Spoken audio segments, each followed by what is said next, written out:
You're listening to a direct report of the events that I'm experiencing at the moment. Several weeks ago, Station Number 2 and Station Number 1 became the sources of uncontrollable bursts of energy. There was a malfunction on Station Number 2 as a result of a reactor explosion on Station Number 1. To anyone who can hear me, welcome. By the time you listen to this recording, I will most likely be dead. My name is no longer important. I am the former head of security for Station Number 2. My code name is Sumrak. Very well. Not every form of consciousness can have bodies like we're used to. Life can come in the form of a stone, or sand, or even something scattered in the air. Oh, I can hear the good old radon beeping. It's not a bad detector at first, but it can be inaccurate if there is more than one anomaly nearby. Basically, once you get enough hexes, I recommend you buy a better one. Rumor has it that when the first tide came, the rogue wastelands were altered by something similar to a huge laser ray. To put it simply, artifacts are bundles of energy. Artifacts are extremely rare, and their activation in the wrong hands can lead to disastrous consequences.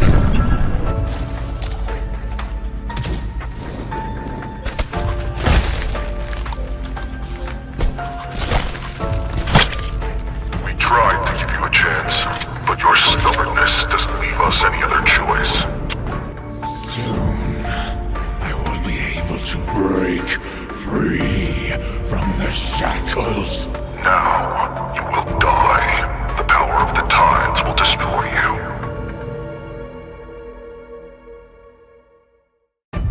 Tartarus, a miserable island overcome by disaster. Your depths hold rotten legacy of hopes we left there long ago. Now you are an open wound, infested and endangering life itself. That's where we will bring our people. We will follow our way to preserve everything still left.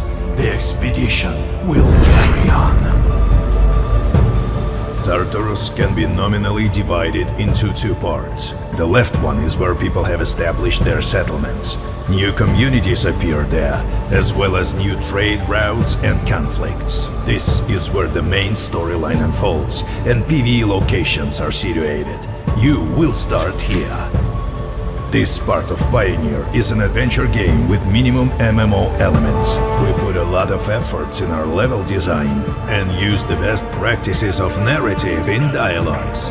Moreover, we've created a special game mode where other players cannot interfere with you or your party playing. Oh yes, quests can be completed single-handedly or with friends. You can even have a dialogue with an NPC as a party. Explore the regions and gather info about the world and its mysterious past.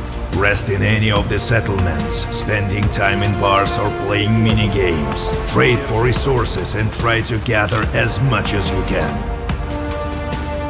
Pioneer has progression levels, and after each level up, you get one skill point to spend on upgrading your character.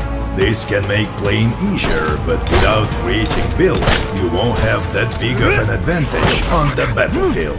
Yes, your armor and weapons itself are quite more important. Upgrading and efficiently using your equipment is what actually shows your progress through the game.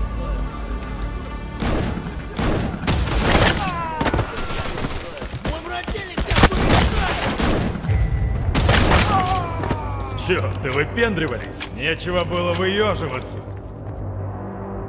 Just like certain monster slayer, a skillful character in Pioneer needs two guns.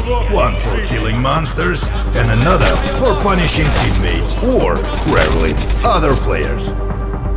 You can enhance your weapons or modify your equipment on the workbench, but every step of it consumes resources. Weapons can be modified more comprehensively by upgrading a submachine gun to a machine gun, for example, or by just adding modules which increase your weapon stats on the move.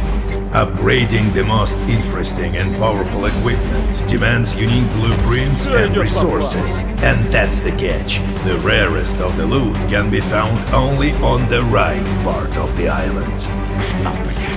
The right part of the Pioneer Island consists of two regions, the Midlands and Shadowlands. These territories are home to PvPvE zones and clan wars. The gameplay here feels more like survival.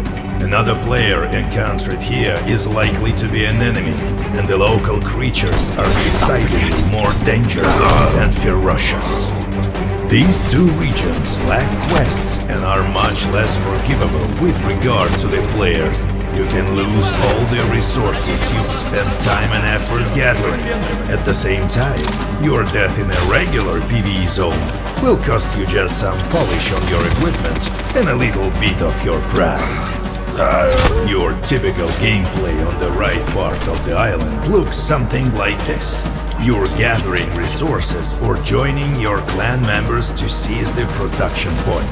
When you've gathered enough, you're trying to reach a safe zone using one of the suggested paths. Along the road, you're exploring some more unexplored places. Also, there are no guides on the right part of the island, so no fast travel for you. By the way, fast travel in Pioneer is possible with the help of the guides only.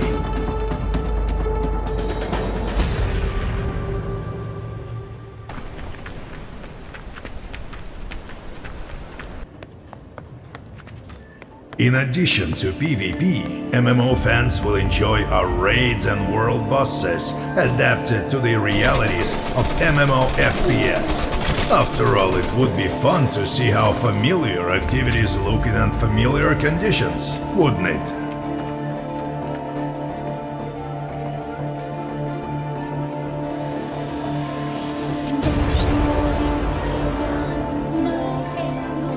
Pioneer is a unique experiment.